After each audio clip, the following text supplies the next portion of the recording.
no son solo banderas a media asta, o un lazo de luto, o un minuto de silencio.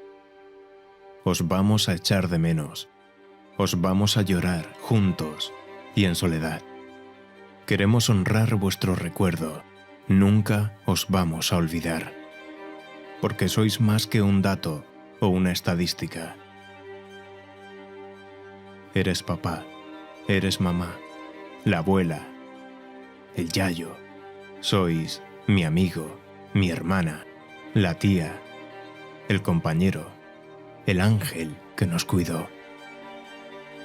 Sois la voz al otro lado del teléfono, el abrazo que nos reconfortaba, la experiencia, la sabiduría, la inspiración. Y risas y sonrisas, y la mesa que nos sustentó en los malos tiempos, y el ánimo para ser mejores. Considerando la muerte como un hasta luego, y la vida, dijo Manrique, ríos que van a dar en la mar. Volveremos a veros y nos podremos besar. Mientras tanto, estáis en nuestra memoria. Lo que fuisteis forma parte de lo que somos. Y os queremos agradecer todo lo que disteis, el camino que abristeis, el esfuerzo que hicisteis. El mundo no será mejor sin vosotros, triste es pensarlo, mas pondremos empeño en compensar vuestra ausencia. Al menos sabemos que una vida eterna con vosotros cerca será más vida, y un cielo con vosotros dentro será más cielo.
Padre, muchísimas gracias. Muchísimas gracias por tu amor, por tu misericordia. Gracias porque nos has regalado a tu Hijo Jesús, el que nos ha salvado del pecado y en quien tenemos la redención de pecados. Muchísimas gracias. Él es nuestro Señor. A Él adoramos, a Él cantamos, a su nombre decimos gloria, a su nombre damos loor. Que seas exaltado, Cristo, hoy. Y así como nos has llamado, queremos seguirte hasta el final. Bendito seas, Cristo. Te amamos. Amén.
tempestad estaré seguro, tú me sostendrás con tu brazo fuerte, tú mi buen pastor, guiarás mis pasos, cuidarás de mí.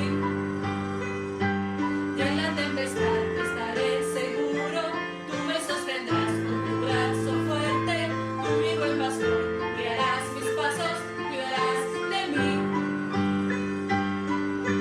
Tú cuidas de mí, tú velas por mí, tú vives en mí. Tú, mi seguridad, mi fuente de paz, tú cuidas de mí. Tú cuidas de mí, tú velas por mí, tú vives en mí. Tú, mi seguridad, mi fuente de paz, tú cuidas de mí.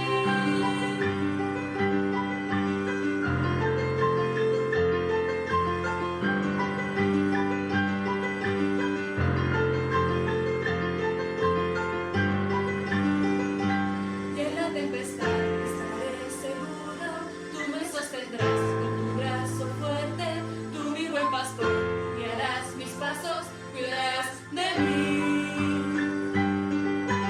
Tú cuidas de mí, tú velas por mí, tú vives en mí.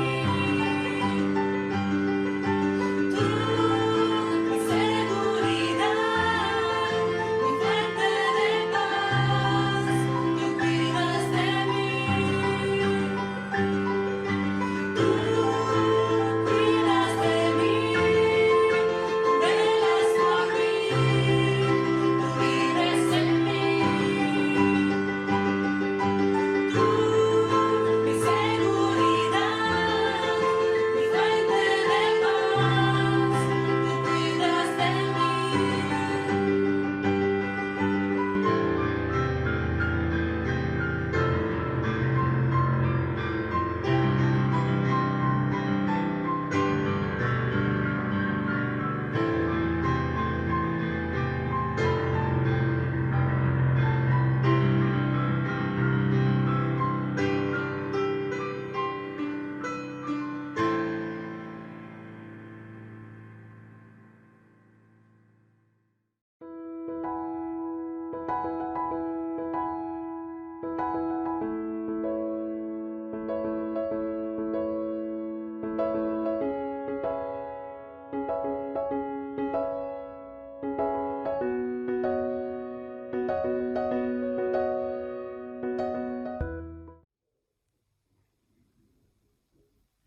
Buenos días, iglesia, ¿cómo estamos? Como diría mi hijo, ¿qué pasa, iglesia? ¿Cómo estamos esta mañana? Esta tarde, esta noche, depende de cuando estés viendo este vídeo. Me alegro mucho de seguir pudiendo tener estos medios para poder seguir compartiendo la palabra y seguir encontrándonos todos más o menos a la misma hora para poder escuchar este mensaje. Como saben, estamos estudiando el libro de Job y vamos a seguir en ello. Hoy nos toca el capítulo número 10. Antes de comenzar vamos a tener una oración. Padre bueno, nos acercamos a ti, Padre, ante todo pidiéndote que tú prepares nuestras mentes, nuestros corazones para estar centrados en tu palabra, en lo que tú tienes preparado para nosotros hoy. Es verdad que estando en casa pues siempre tenemos muchas más distracciones. Ayúdanos a estar centrados en tu palabra, Padre. Gracias por cada una de las personas que pueden estar viendo estos vídeos y que tu palabra les pueda servir de ayuda para su vida diaria, Padre. En el nombre de Jesús ponemos nuestras vidas y te lo pedimos todo y te lo agradecemos todo. Amén.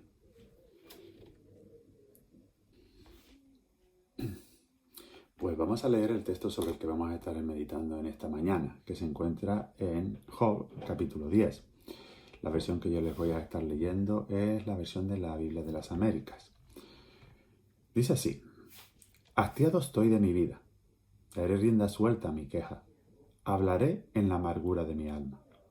Le diré a Dios: no me condenes, hazme saber qué tienes contra mí. Es justo para ti oprimir, rechazar la obra de tus manos, y mirar con favor los designios de los malos? ¿Acaso tienes tú ojos de carne o ves como el hombre ve? ¿Son tus días como los días de un mortal? ¿O tus años como los años del hombre? ¿Para que andes averiguando mi culpa y buscando mi pecado? Según tu conocimiento, ciertamente no soy culpable. Sin embargo, no hay salvación de tu mano. Tus manos me formaron y me hicieron, ¿y me destruirás? Acuérdate ahora que me has modelado como a barro, ¿y me harás volver al polvo? ¿No me derramaste como leche y como queso me cuajaste? ¿No me vestiste de piel y de carne y me entretejiste con huesos y tendones? Vida y misericordia me has concedido, y tu cuidado ha guardado mi espíritu. Sin embargo, tienes escondidas estas cosas en tu corazón. Yo sé que esto está dentro de ti. Si pecara, me lo tomarías en cuenta, y no me absolverías de mi culpa.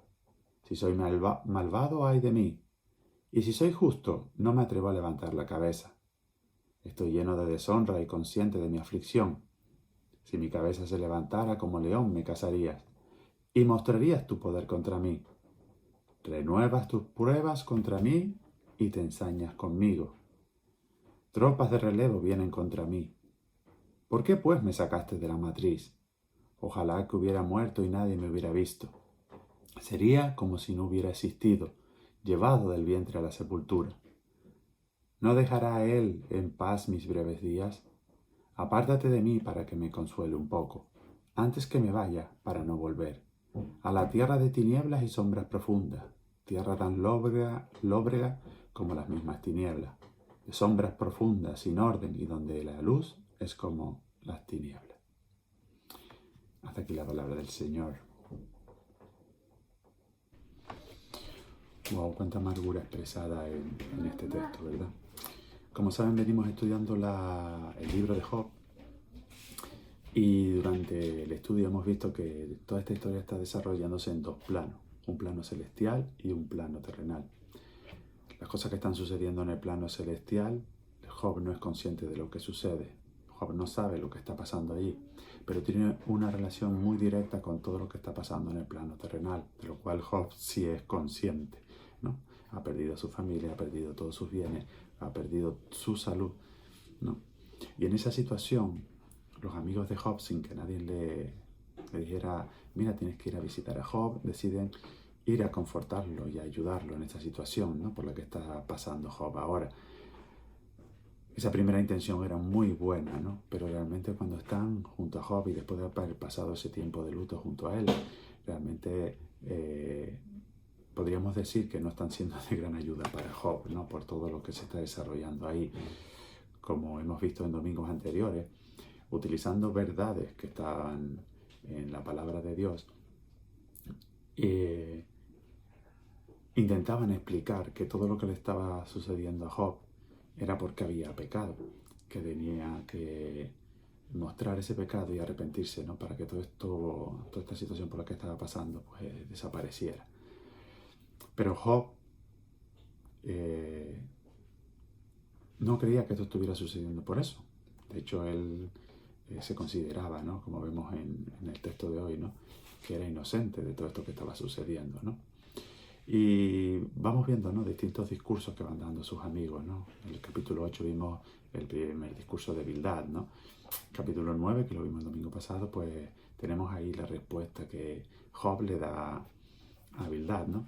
Y en este capítulo 10 sigue Job, ¿no? Relatando su discurso, pero un poco más de expresión de amargura, ¿no?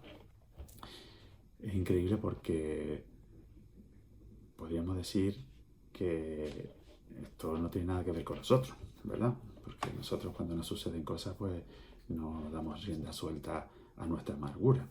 Esto solo le pasa a Job. No, ¿verdad? Cuán bien representados nos podemos ver en estas palabras que da Job, ¿no? Cuando pasamos por situaciones que muchas veces no son, podríamos decir que ni parecidas por lo que está pasando Job, ¿no?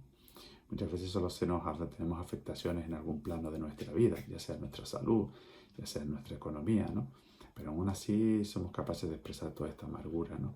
que que Job expresa después de haber sufrido mucho más de lo que muchos de nosotros sufrimos en esta vida. Vamos a centrarnos ahora en el capítulo 10, en el cual vamos a estudiar y ver un poco esa amargura que expresa Job. Este capítulo 10 lo he dividido como en 3 secciones, ¿no? Una primera sección que iría del versículo 1 hasta el 7, ¿no? En el que podemos ver como un desafío de Job a Dios, ¿no? Comenzando con ese primer versículo que dice: ya estoy harto de esta vida, por eso doy rienda suelta a mi queja, desahogo la amargura de mi alma, ¿no? 1 al 7 es un desafío que Job, ¿no?, tiene ahí contra Dios, ¿no?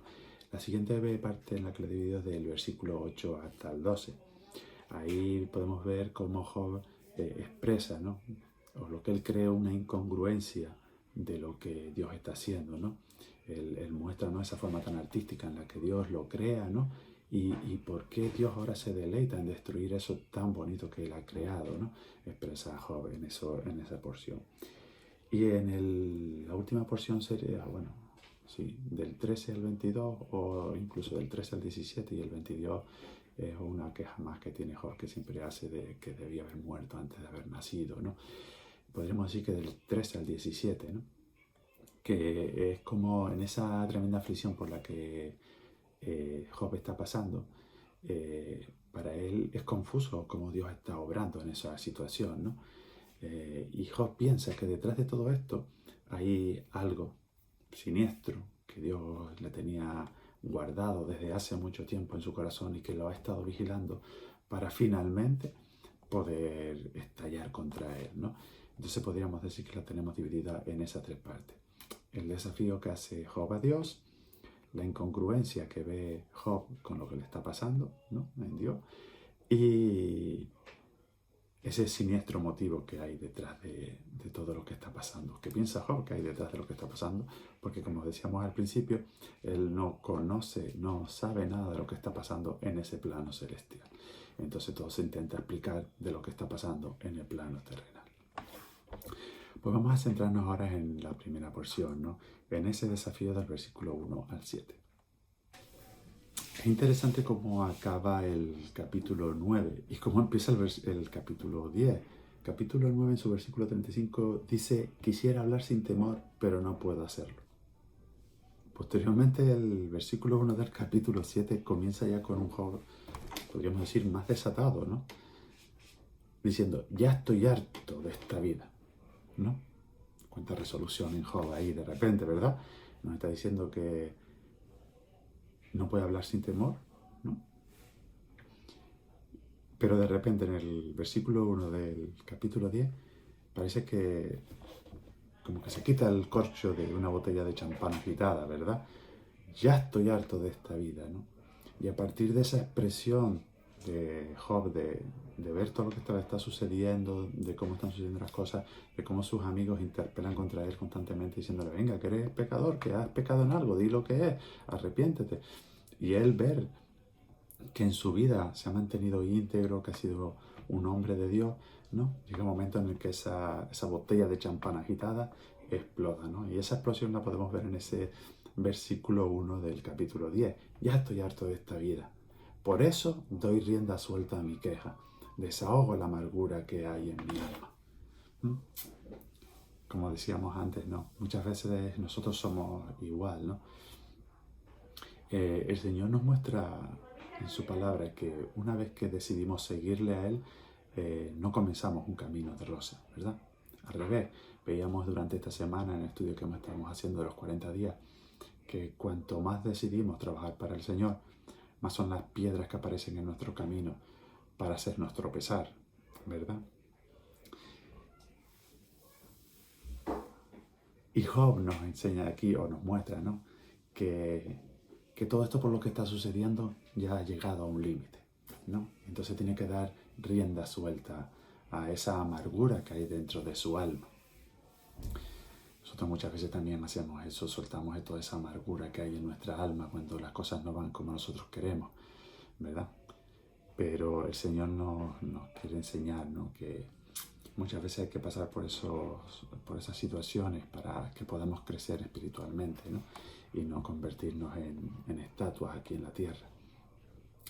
Pues como les decía, ¿no? Ahí sí comienza Job, este capítulo número 10, ¿no? Después de haber dicho que tenía temor de hablar. El versículo 2 podríamos decir que es casi una oración de Job, ¿no?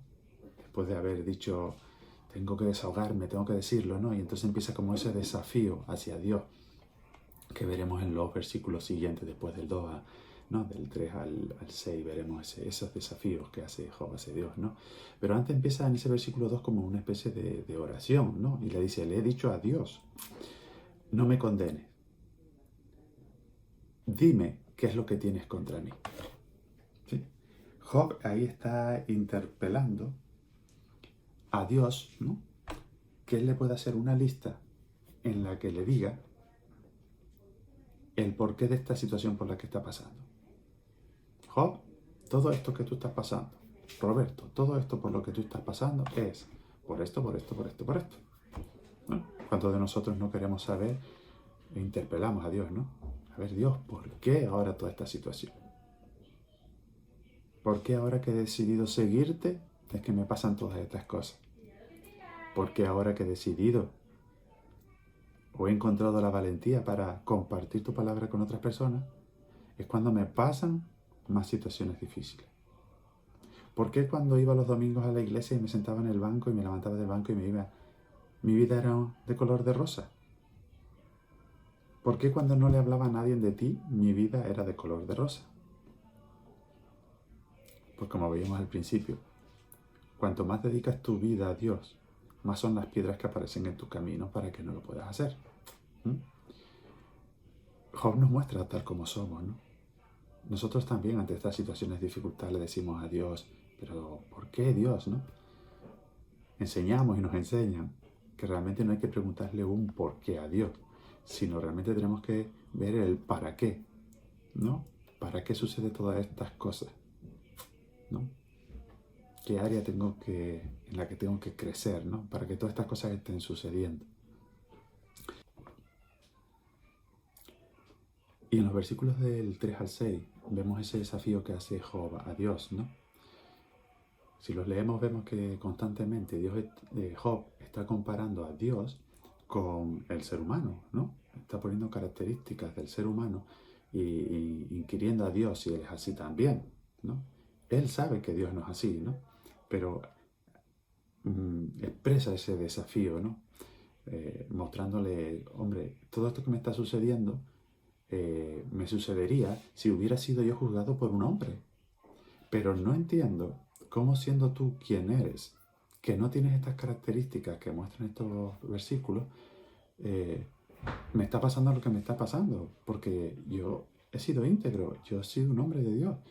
No entiendo por qué me está sucediendo esto. Porque yo, Job, sé que tú, Dios, no eres así. ¿Sí? Las expresiones de estos versículos son las siguientes. Dice, ¿te parece bien el oprimirme y despreciar la obra de tus manos mientras te muestras complaciente entre los planes del malvado? ¿No? Hemos visto en otros textos bíblicos, ¿no? Cómo los planes del malvado parece que siempre son mejor vistos que los de las personas íntegras. También nos pasa en nuestra vida, ¿no?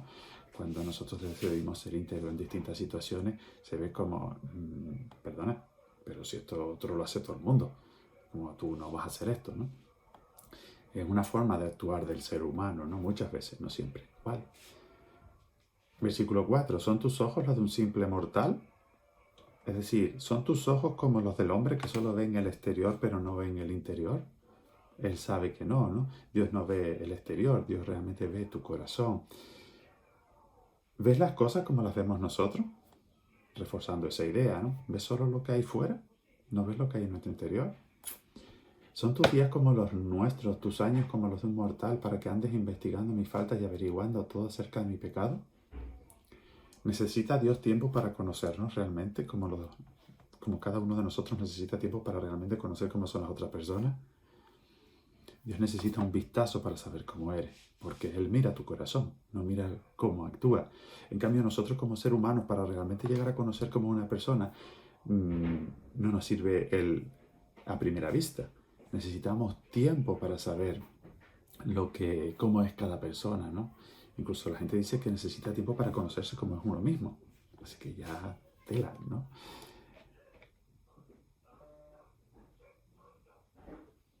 Y un poco hace referencia a cómo son sus amigos, ¿no? Dice, para que andes investigando mis faltas y averiguando todo acerca de mi pecado. Que se parece que es lo que intentaban los amigos, ¿no? Dedicarle tiempo para averiguar cuál era el pecado que tenía, ¿no? Dios no necesita estar tiempo contigo para averiguar cuáles son tus debilidades, cuáles son tus fortalezas. Como decíamos, Él necesita un segundo para conocerte, ¿verdad? Y Él aquí está desafiando a Dios y diciéndole, pero al final, tú eres como somos nosotros, esta forma de actuar, o realmente tú no eres así. Entonces no entiendo por qué me está pasando todo esto, ¿no? Como les decía, Job podría entender todo esto si hubiera sido estado juzgando, por ejemplo, por uno de sus amigos, ¿no? Vemos todas las expresiones que utilizan ellos, hemos visto, ¿verdad? Que constantemente le dicen, mira, la palabra dice que si esto te pasa es porque estás pecando. Independientemente de conocer más de Job, ellos dicen, si la palabra dice que esto pasa porque peca, estás pecando. ¿Vale? Entonces, él sabe que Dios no es así. Entonces, ahí está como desafiando a Dios, ¿no? Pero si tú no eres así, ¿qué es lo que está pasando? ¿Por qué está pasando todo esto? ¿No? Esta es la primera parte de este capítulo, ¿no? Ese desafío que Job lanza a Dios, ¿no? Después de que esa botella de champán fuera agitada y explotara y ya diera rienda suelta a toda su amargura y a todo lo que había en su alma, ¿no? Está desafiando a Dios que le muestre por qué está sucediendo esto. En los versículos del 8 al 12 vemos Job nos quiere mostrar que existe una incongruencia en esto que Dios está haciendo, ¿no? Él nos muestra, dice, pero vamos a ver cómo algo tan maravilloso que tú has creado, ¿lo quieres destruir? Es algo incongruente. Él les pone las expresiones como, ¿no me derramaste como leche y como queso me cuajaste? ¿No me vestiste de piel y de carne y me entretejiste con hueso y tendones? Vi de misericordia me has concedido y tu cuidado ha guardado mi espíritu. ¿No? Esta expresión tan artística que tiene Job de poner aquí, ¿no? La creación de algo tan maravilloso como un ser humano. Y le dice, ¿y lo quieres destruir? ¿No? Versículos 8 y 9, ¿no? Dice, ¿y me destruirás? ¿Y me harás volver al polvo? ¿Cómo algo tan maravilloso que has forjado tú, quieres destruirlo? Esto es algo incongruente, Dios. No puede ser que algo que tú has creado, al que, dice el versículo 12, le has dado vida, misericordia, al que tu cuidado ha guardado su espíritu, tú quieres destruirlo. Para Job, esto era un pensamiento incongruente de Dios. Tal vez puede ser un pensamiento que puede tener una persona, ¿no? Un ser humano. Pero para él, pensar que algo tan bonito, creado por Dios, tan maravilloso, creado por Dios, él lo quiere destruir, él pensaba que eso era una incongruencia de Dios, ¿no? Muchas veces nosotros tenemos esos mismos pensamientos, ¿no? Que llegamos a pensar de que Dios es incongruente, ¿no? Con las cosas que suceden, ¿no? Pero no hay incongruencia en Dios, ¿no?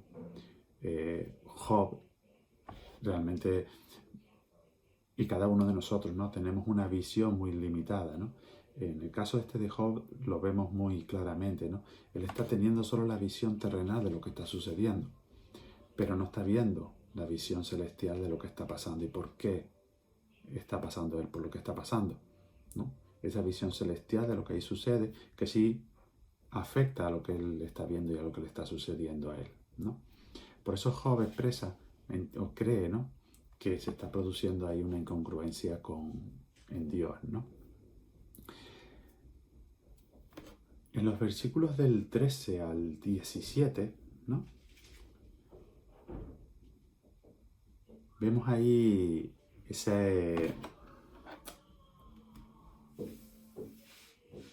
cómo Job razona, ¿no? Que debido a la aflicción por la que está pasando y a no entender por qué Dios está procediendo así, ¿no? Para él es confuso, ¿no? Que Dios actúe así, ¿no? Lo está pasando, yo, en mi pensamiento, cómo creía que era, ¿no? Él sabía que era una persona íntegra, hombre de Dios, ¿no? Para él todo esto era muy confuso. No estaba entendiendo por qué Dios actuaba así cuando él se había mantenido fiel, ¿no? Entonces en su pensamiento se empieza a generar que detrás de todo esto hay un actuar siniestro de Dios, ¿no?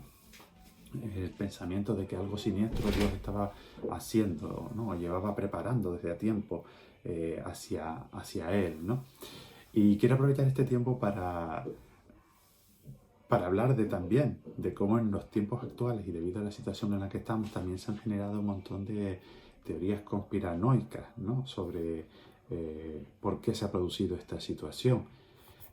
No quiero decir que estas teorías sean falsas o no, yo no lo sé, evidentemente. En ese sentido soy bastante inculto sobre estas teorías. Pero sí que existen realmente, en este tiempo han surgido miles de teorías conspiranoicas de por qué se ha producido miles no, creo que tantas no. Pero sí muchas teorías conspiranoicas de por qué se ha producido esta pandemia, este virus, dónde se ha producido, quién lo ha producido, quién lo ha puesto, quién no. Es interesante porque muchas de ellas están avaladas por científicos de renombre, con estudios importantes de estos científicos de renombre y todos pues pertenecientes a universidades súper famosas. Así que no podemos decir que sean falsos o no, no lo sabemos. Posiblemente en un futuro sepamos realmente por qué se ha producido todo esto, ¿no? Y cuál de estas teorías era realmente la que tenía razón. Como les decía, yo en ese sentido sí que soy bastante inculto y no les podría decir cuál es la que tiene razón o la que no. Pero sí, comentaba con Elías, el pastor misionero que está con nosotros en la iglesia esta semana, que más allá de descubrir cuál era la teoría conspiranoica que tenía razón de por qué se estaba produciendo todo esto, a nivel de los creyentes, yo le decía, nosotros sabemos que algo ha producido todo esto, no sabemos cuál, ¿no? Hay muchas, desde que es forma natural, que si son los extraterrestres los que han tirado el virus, que si fue creado en un laboratorio, que si fue en un laboratorio de un país, que si fue en un laboratorio de otro país, que si lo llevó no sé quién. Bueno, que es un virus creado, que no, todas estas teorías, ¿no? Bastante. Que más allá de decir o de estar seguro de, mira, esta es la teoría por la cual se ha producido todo esto. Yo le decía a él, como creyente, tenemos la seguridad de que Dios ha permitido de que esto suceda. ¿Por qué ha sucedido? No lo sabemos. Pero sabemos que Dios lo ha permitido. Como creyente, sabemos que Dios lo ha permitido. Y yo le decía a él, la pregunta sería, ¿de qué te ha servido a ti como creyente este tiempo de confinamiento? Independientemente de por qué estamos aquí, ¿no? ¿De qué te ha servido aquí, a ti? ¿En qué lo has utilizado? Porque yo le decía, muchas de las carencias que cuando tú hablas de pasar el tiempo de oración, de lectura de la palabra, suelen decir, mira, es que no tengo tiempo, el trabajo, las actividades que tengo no sé qué, que tengo que ir para acá, que tengo que llevar para acá. Entonces, una de las cosas que siempre a la cual aludimos es no tener tiempo, ¿no?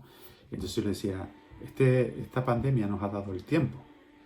Y yo le decía, nosotros deberíamos preguntarnos, ¿has aprovechado este tiempo que has tenido para reforzar tu relación familiar, para reforzar tu relación con Dios, para dedicar tiempo a la lectura, para dedicar más tiempo a la oración? Has debido aprovechar ese tiempo para eso. Es interesante porque durante esta pandemia, una de las preocupaciones de todos nosotros como padres y los adultos eran los niños, evidentemente, también los mayores y todas las demás personas, pero los niños decíamos, mi madre, ¿cómo vas a tener un niño metido en una casa todo el tiempo? Se van a volver locos.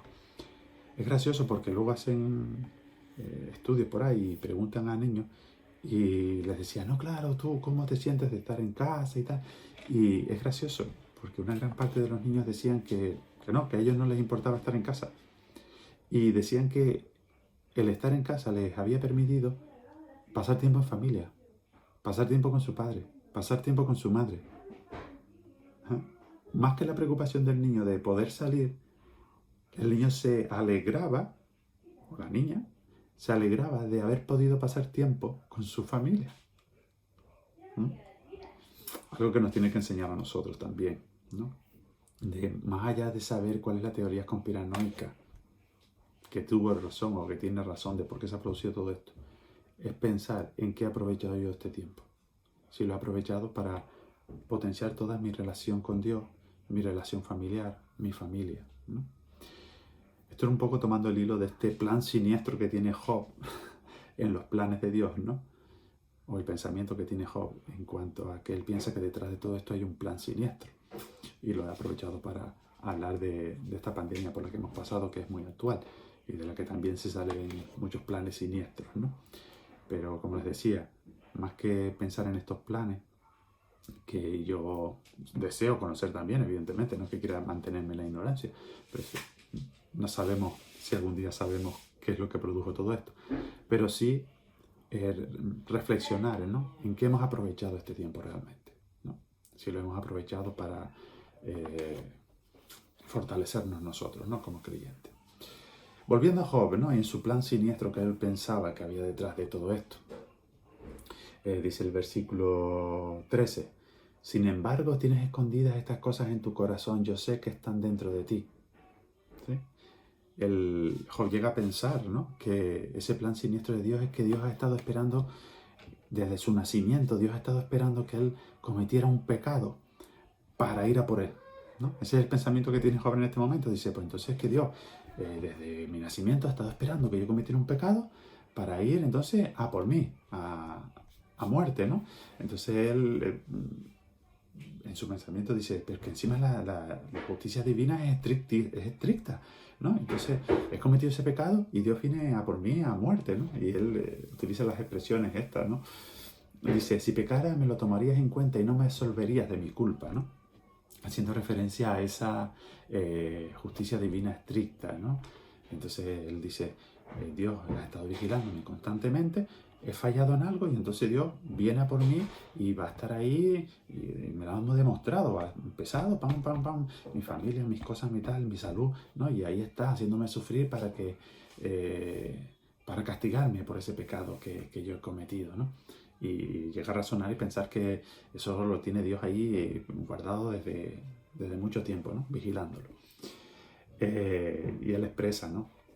Dice, si soy malvado, ay de mí. Si soy justo, no me atrevo a levantar la cabeza.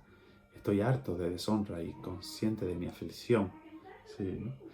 Si mi cabeza se levantara, como león me cazaría y mostrarías tu poder contra mí. Renuevas tus pruebas contra mí y te ensañas conmigo. Tropas de relevos vienen contra mí. ¿No? Hablando de esa justicia estricta, ¿no? Si soy malvado, él ya sabe cuál es el fin que es de los malvados, ¿no? Pero si soy justo, dice, no me atrevo a levantar la cabeza, porque es que si levanto la cabeza enorgulleciéndome de ser justo, pues tú lanzarías como león te lanzarías sobre mí, perdón. Como león te lanzaría sobre mí para cazarme, ¿no? Para mostrarme realmente quién tiene el poder. Y en el 17, hace referencia un poco a cómo encima esa justicia es constante, ¿no? No afloja. Hace referencia a cómo se renuevan las tropas, ¿no? La idea esa de tener una ciudad sitiada, ¿no? Por unas tropas, con la idea de que vaya faltando agua, vaya faltando comida a la gente que está sitiada en la ciudad, ¿no? Pero claro, también tú puedes pensar, bueno, pues las tropas que están fuera, con el paso del tiempo, pues también se van debilitando, aunque puedan tener más alimentos, se van cansando, están ahí en la intemperie, pero la expresión es, no, es que me estás sitiando, pero tus tropas, las que me sitian, son renovadas constantemente, entonces su fortaleza se mantiene constantemente, ¿no?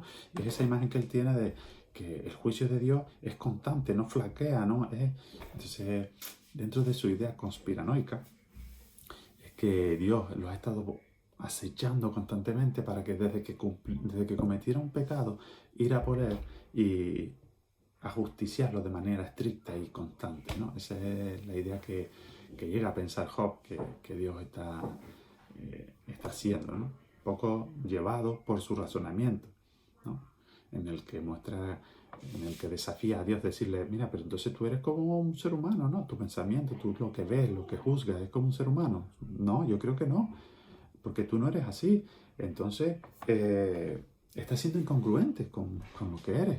Entonces, si eres incongruente con lo que eres, algo detrás de todo esto hay algo, ¿no? Eso es el razonamiento un poco que Job nos muestra aquí.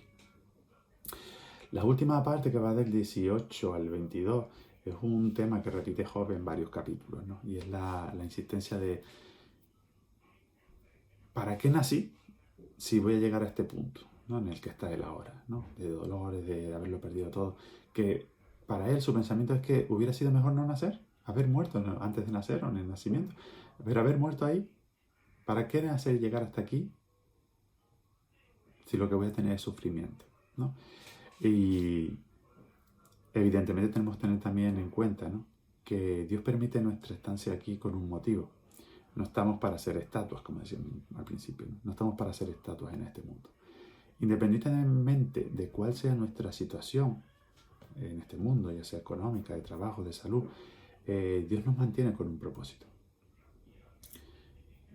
Y debemos preguntarle al Señor, ¿no?, ¿cuál es ese propósito que tienes para nosotros en esta vida, ¿no? Porque a veces puede pasarte como Job, ¿no?, que ahora la situación, ¿no?, de salud, por ejemplo, de Job, muchos de nosotros, si estuviera pasando por esa situación a nivel de salud, diría también, pero bueno, casi mejor haberme muerto ya, ¿no? Y quería compartir un testimonio que Tabitha puso en el WhatsApp de la iglesia, que alguien lo compartiera, pero no sé si lo han compartido, se lo comparto yo. Como saben, Maruca murió, estuvimos en el entierro de Maruca, y el testimonio es de la nuera de Maruca, ¿no? Lo contó Maruca a Tabitha, es el testimonio, pero es un testimonio maravilloso. Dice la nuera, Maruca la semana o los días antes ya había dejado de hablar, ¿no? Saben que Maruca tenía una enfermedad terminal, estaba en cuidados paliativos, y los días anteriores, un par de días antes, ya Maruca había dejado de hablar, estaba en cama y ya no hablaba. Hacía días que no hablaba. La nueva nos comenta que, bueno, el día que es llevada al hospital para paliativos, porque ya estaba mal, suponían que moriría en unas horas, cuando la ambulancia la viene a buscar a Maruca y la suben a la camilla, dice la nuera que Maruca empieza a decirle cosas y les dice que se quieran los unos a los otros y que crean en Dios. Es un testimonio maravilloso. Les dijo más cosas, ¿no? Pero repitió la idea de quiéranse los unos a los otros y crean en Dios. Días sin hablar, sin decir nada, encamada, empostrada, ¿no? En esa situación ya casi de su cuerpo muy debilitado, intuían que en unas horas podría morir. Su preocupación en ese momento, cuando ya va a ser llevado al hospital, es decirle a sus familiares, crean en Dios y quiéranse. Les explico esto porque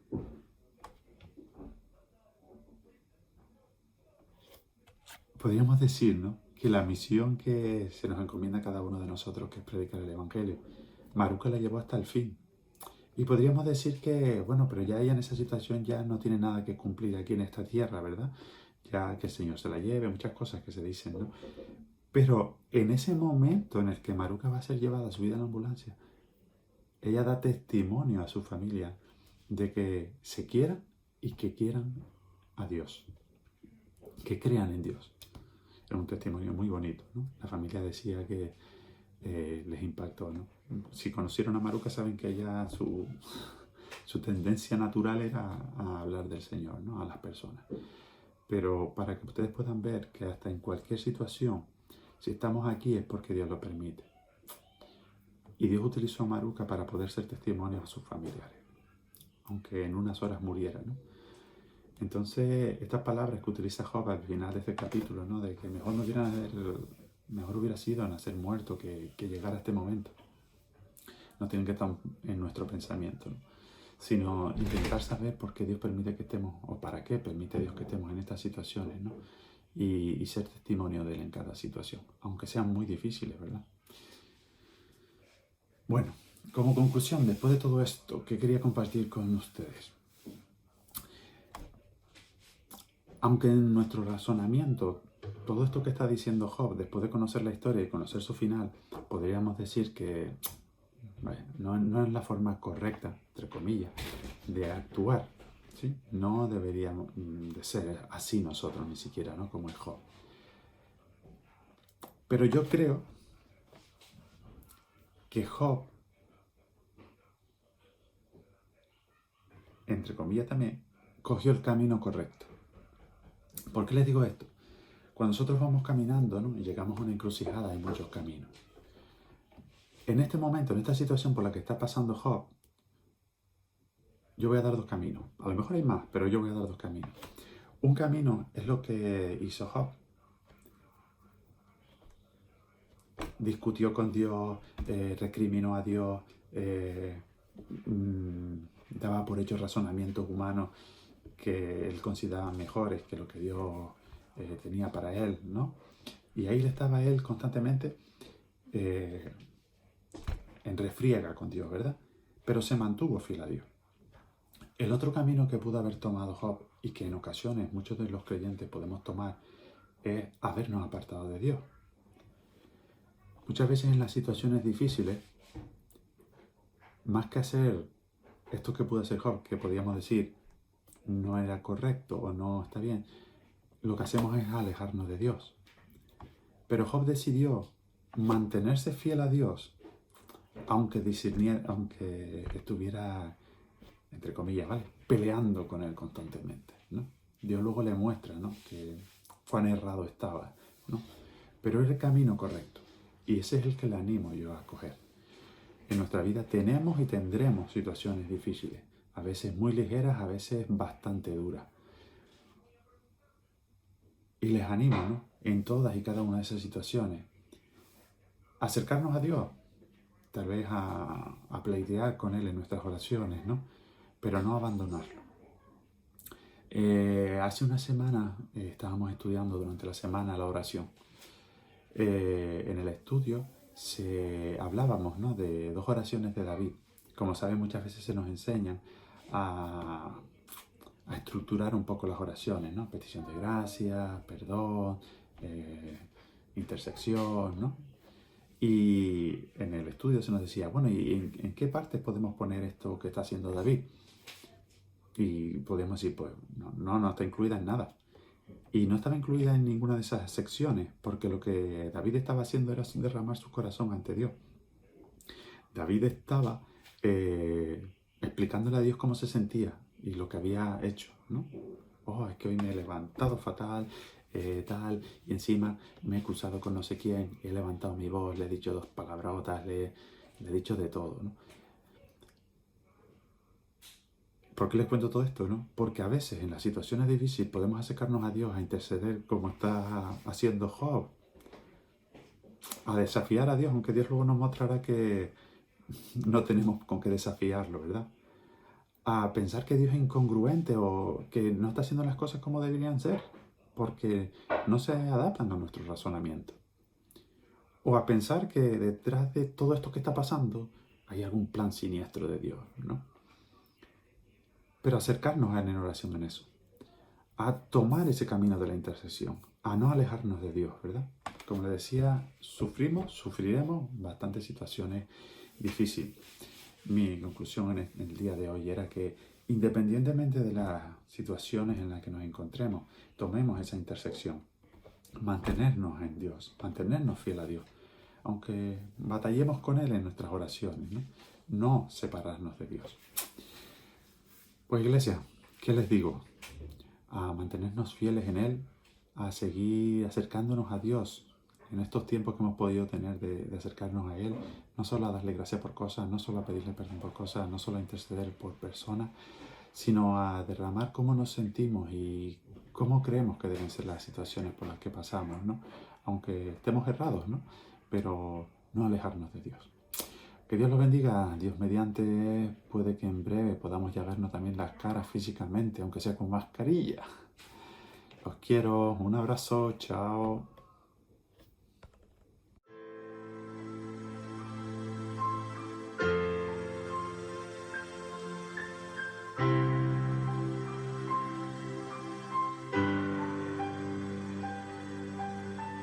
Tu gracia me visitó, sanando mi corazón.